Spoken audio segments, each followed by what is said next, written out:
I lack confidence playing the black off the spot, playing at the right pace and the right height on the cue ball to move it to the right point on the table where I want it.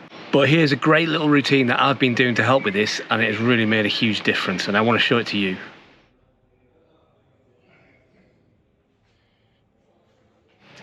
Unless it's just off straight and I can roll it in, my black's off the spot potting success rate is way below where I want it to be and where it should be for the amount I practice. I struggle to play the pot with enough power to stun the cue ball off the bottom cushion and get the cue ball up the side of the table where I need it to be for the next red. After discussing this with my coach a few weeks ago, he showed me a great little routine that really helps me with this and helps build my confidence in potting the black, the high black at pace, and it's helped me so much. I just wish I'd known about it 6 months ago. If you're in the same position as me, or you want a quick arm loosening warm-up routine which helps you get used to potting the black and judging the pace of a new table or a new cushion, then this is a great little routine and I think you'll enjoy playing it. I have christened it the black to pack routine. So the idea behind this is you set this table up with 3 mini packs of reds, one just below the pink spot as if it was the top of a normal red triangle, then one on the left hand side of the table about the same distance from the cushion, about halfway between the side cushion and the center spot line, and then the other one on the opposite side of the table, just as I'm about to do, if I can find some reds. Here we go.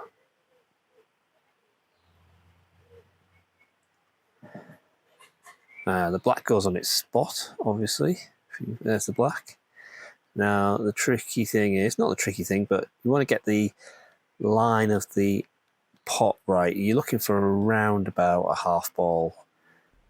Here's a line of shot video I took just after I'd set mine up to give you an idea of where I wanted to put the cue ball in order to give me a roughly that sort of, well, somewhere between half ball, quarter ball pot. Hopefully that'll help you. And we're just going to swing round now and show you what the table should look like when it's set up. So I'm going to show you my first attempt at this then. Well, first attempt that wasn't at my actual coaching session anyway. So the idea behind this is there's going to be 6 shots to do essentially. So you're going to pot the black and then try and cannon into each pack in turn. You can start wherever you like, but I'm at the moment starting with I think I'm trying to actually start with the middle one really, but it's kind of almost like a calibration exercise to start with. Yeah, so kind of getting in between those two. And obviously the score says at the moment out of 6, but what that means is that the target is 6. So I'm going to count up how many shots it takes me to do all 6 shots. So in future episodes, I want a lower number than what I get in this episode. So there we go. I managed to get the middle shot. So now I'm going to go for the forward one, the stun run through, and that one, I find that one the most easy to play, or the easiest to play. Whereas I find this one the most difficult, the screw back or stun back. I play it with a little bit of left hand side just to help the cue ball come off the cushion towards the reds. That way I don't have to play quite so low on the white. It keeps the pace. Oh, that was close. That was a tin of paint away from being okay. And the shot is successful basically if you split the reds. I mean, you don't have to be able to pot a red, although if you wanted to make it more difficult for yourself, you could make it so you had to pot a red.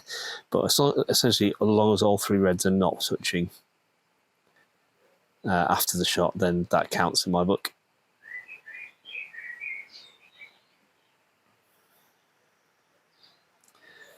Struggling with this one though. That's a bit better. Yeah, so I know I just said that those reds aren't touching, it shouldn't be touching, but that was a pretty decent split. Anyway, then you set them up on the other side of the table, but on a hot day, you keep yourself hydrated, but you probably want to drink water and not Diet Coke like I am. But yeah, it was a very hot day in the club this day.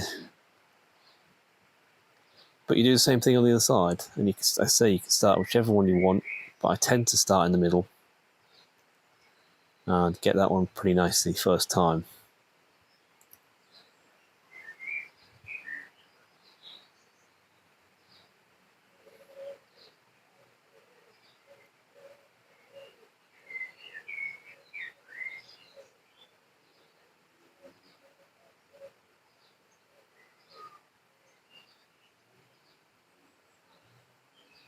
So this time I'll play the run through, the stun run through.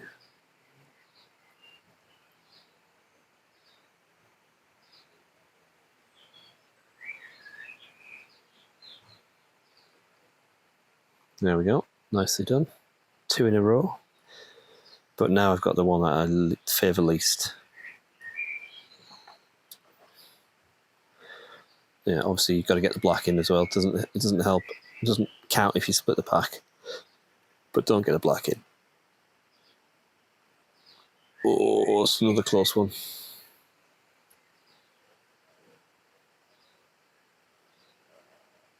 Yeah, didn't get that one right.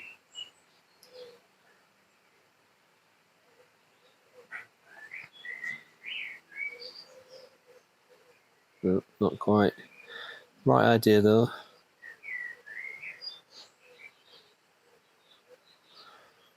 Yeah, still doing the same thing.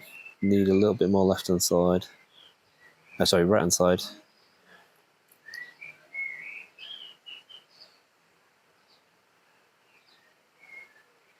No, kind of just doing the same thing over and over again here. Need to change something. More right hand side. That's it. Too much. That's a shame.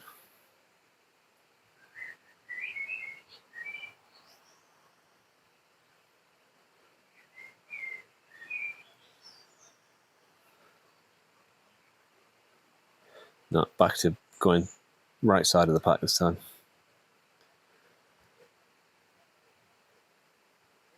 There we go. Not the biggest split in the world, but I think I probably could get to that red. You know in the comments if you try this routine and how you get on with it. If you got this far in the video, then kudos to you, and it probably means that you actually enjoyed it. So why not consider hitting the thumbs up button and liking the video. That is probably the single best thing you can do to support this channel beyond actually watching the video, which you've already done. So you've done that. That said though, if you've got this far in the video and you're not yet a subscriber, then you can help me out even more by clicking the subscribe button. As if you've watched this far into the video, probably means that you like the kind of content that I do, and therefore you'll be interested in seeing more of my snooker journey. There's a subscribe link right here, or you can visit my channel page at any time and subscribe then, and there you can view my entire back catalogue of videos. Videos such as this one, which is the hold for the black routine, which tests you on increasingly long reds, but with the added difficulty of you have to hold for the black and it doesn't count unless you pot the red, hold for the black and pot the black.